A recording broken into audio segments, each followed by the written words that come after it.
ఈ రాష్ట్రంలో మళ్ళా ప్రజాస్వామ్యాన్ని గాని ఈ రాష్ట్రాన్ని కాపాడుకోవాల్సిన బాధ్యత ఉందని చెప్పి ముందుకొచ్చి ఈ యొక్క కూటమికి బీజం వేశారు.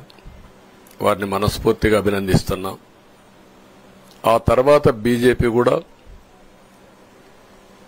ఈ కూటమిలో భాగస్వాములై ముగ్గురం కూడా మీరు ఒక్కసారి ఆలోచిస్తే ఒకరు ఎక్కువ ఒకరు తక్కువ కాకుండా ముగ్గురం కలిసి పనిచేశాం.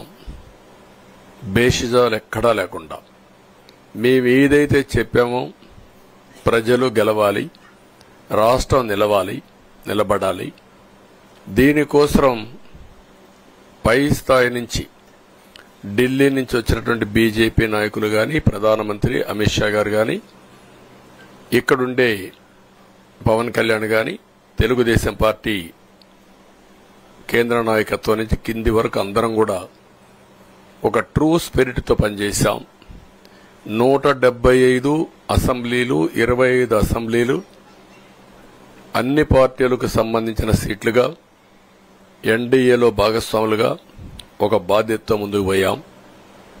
అందుకే ఈ అనూహ్యమైనటువంటి విజయాన్ని సాధించగలిగాం. ఇక్కడి నుంచి బాధ్యత ఉంటుంది. ఆ బాధ్యతని ఏ విధంగా చేయాలనో అవన్నిటి కూడా ప్రణాళికలు తయారు చేసుకుంటాం. అంటే ఈ 5 సంవత్సరాలు జరిగిన విధ్వంసం మీరు ఒకసారి చూసిన తర్వాత ఇది ఒక 30 సంవత్సరాలకు ఎంత డ్యామేజ్ చేయాలనో అంత డ్యామేజ్ జరిగింది.